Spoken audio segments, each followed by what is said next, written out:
Chapli kebab is a flat kebab made with fatty ground beef that is spiced and has chunks of bone marrow in it. It's a famous Pakistani street food that has won the hearts of food lovers world over.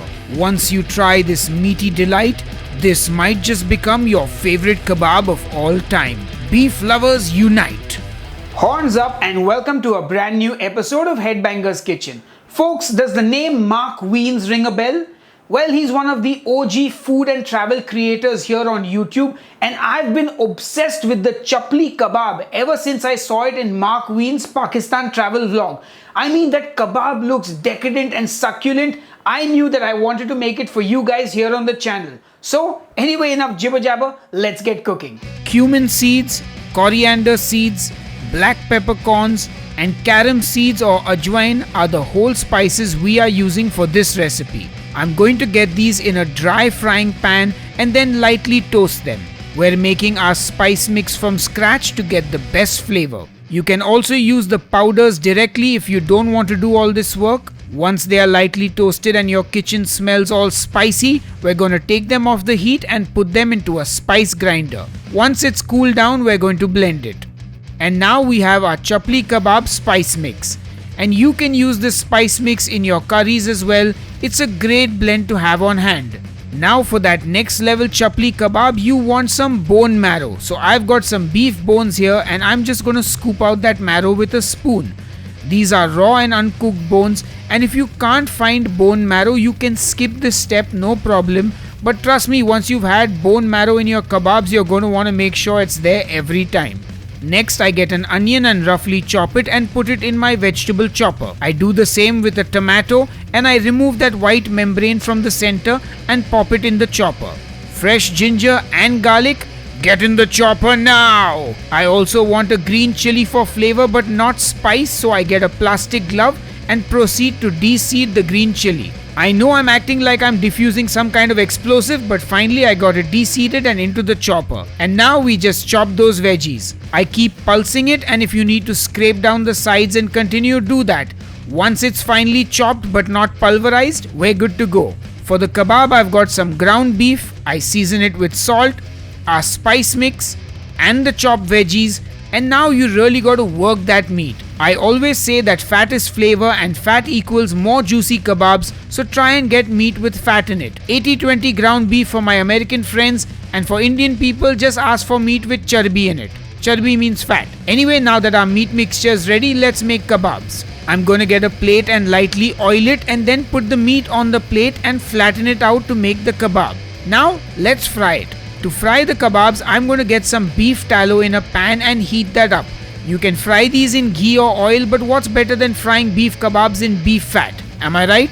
While the tallow is heating up, I take some parchment paper and make a kebab on that as well. We'll try a few different methods and techniques. Now that my tallow is hot, in goes the kebab which was on the plate. And now we just let that fry. I've made a mistake here. It's too much beef tallow for a shallow fry and too little tallow for a deep fry, which means I need to flip my kebab, but at the same time have oil not splashing out. So I carefully try and flip it and oh no, my kebab broke. It was too big and it's too hard to flip, but that's okay, we'll make smaller ones. Now my second kebab goes in and that's smaller, so once it's cooked, I flip it over without much hassle and it comes out perfect.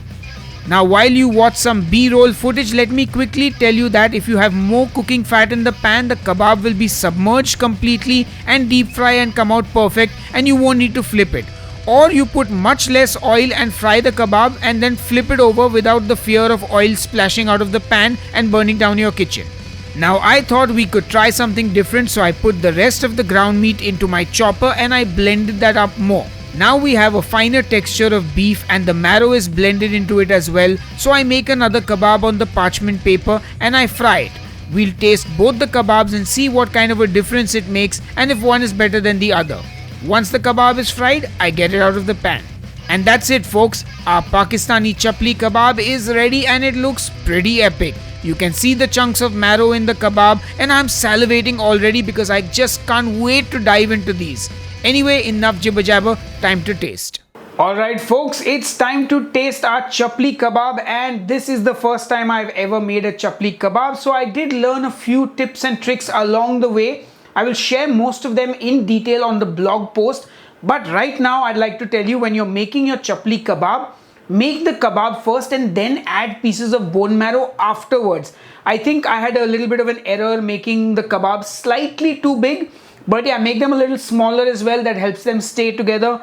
But yeah, that's enough jibber jabber. Let's taste. So first I'm going to do the one which has the bone marrow pieces in it. And you can see beautiful marrow pieces here. So let's dive right in. Oh wow. That flavor is intense. The marrow is like butter. Wow. If you enjoy good beef and bone marrow, this is a winner. Let's try the other one where I blended all of it together. Okay. Very different texture. I am not sure I'm a huge fan of the texture. Like the texture on this one is a lot meatier. Like you can feel like you're eating, ground beef, keema. And I know 100 of you are going to ask me about this green dipping sauce. I've done a recipe for Indian green chutney. Click here on the I button and watch it. There is a version which you make with yogurt and another one with mayo. Either one of them will give you a dipping sauce like this. Anyway, I'm going to go and finish this now. And I hope you will make these Chapli kebabs. And I will see you on the next episode of Headbangers Kitchen. Until then, cheers and keep cooking. A big thank you to all the people who support me on Patreon and on the YouTube channel memberships. You guys are awesome. And if you would like to support what I do, the Patreon link is in the video description box just below this video. And if you want to become a YouTube channel member, click the join button below this video. Anyway, thank you once again.